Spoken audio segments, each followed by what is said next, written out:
Negara Arab Saudi memang tidak pernah habis jadi perbincangan dunia. Dikenal sebagai negara Islam, putra mahkota Arab Saudi, Muhammad bin Salman, berhasil mengubah Arab Saudi besar-besaran dengan visi di tahun 2030-nya. Permusikan jadi halal, konser musik diizinkan di mana-mana, para wanita Arab diberi banyak kebebasan. Pariwisata dan bioskop rencananya akan dibuka di banyak tempat di Arab Saudi dan sebagainya. Menurut Ustadz Zulkifli Muhammad Ali, banyak sekali ulama-ulama yang ditangkap dan dipenjara di Arab Saudi. Telah melonggarkan alkohol hingga percampuran laki-laki dengan perempuan di Arab Saudi. Visi yang diberi nama Visi 2030 itu telah direncanakan oleh putra mahkota Arab Saudi, Muhammad bin Salman pada tahun 2016 lalu.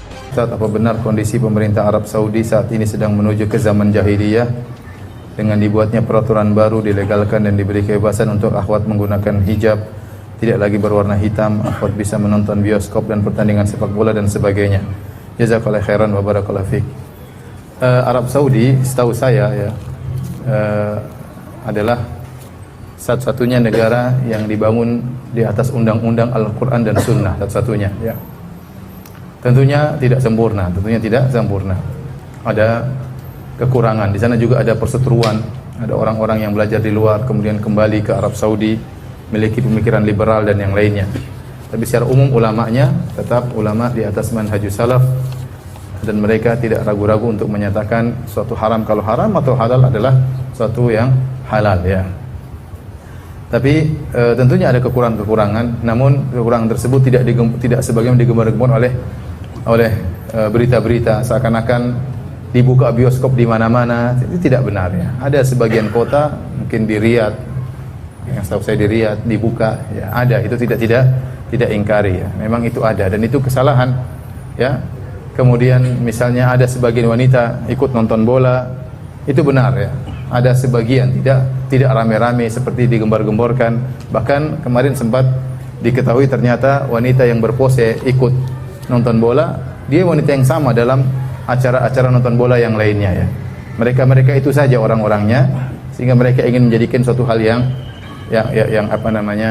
seakan-akan sudah tersebar di Arab Saudi. Sampai sekarang contohnya Arab Saudi membolehkan wanita untuk menyetir mobil, dan itu memang secara syariat tidak ada larangan. Tetapi toh di Madinah pun tidak ada wanita nyetir mobil. Artinya secara aturan boleh, tapi mereka tidak mengerjakan. Intinya secara umum tidak ada namanya tempat perzinahan, tidak ada tempat minum khamar. Masih menurut saya adalah masih negara yang terbaik, karena satu-satunya negara yang dibangun di atas undang-undang Al-Quran dan Sunnah ya. Oleh karenanya para qadhinya, para hakimnya adalah ahli dalam syariah. Kalau saya pergi ke kantor pengadilan, di situ letakkan buku-buku para ulama, karena mereka mengambil hukum dari buku-buku para ulama. Adapun kekurangan ada yang ada, itu tidak kita ingkari ya. Tentunya mungkin kita kasih uzur, mungkin kalau saya boleh memberi uzur kepada pemerintah Arab Saudi, mungkin dia punya politik tersendiri menghadapi tekanan global dari berbagai macam negara luar. Mungkin dia menempuh kemudaratan yang lebih ringan dalam rangka menolak kemudaratan yang lebih besar.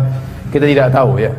Tapi kalau kita bilang ada kekurangan, ada kekurangan. Kita tidak mengatakan Arab Saudi adalah negara yang maksum ya. Negara yang juga punya kekurangan ya, dengan berbagai macam kondisi sekarang, tapi kelebihannya masih terlalu banyak. Namanya pertentangan, perdebatan antara kebenaran kebatilan ada di mana-mana, bahkan di Arab Saudi ya. Ulama begitu banyak mengatakan haram, tiba-tiba ada satu orang nyeleneh mengatakan oh itu tidak apa-apa, enggak pakai jilbab. Itu yang diangkat-angkat oleh media. Padahal di sana tidak ada seperti itu. Cuma satu orang ini yang keluar di media kemudian digembar-gemborkan ya.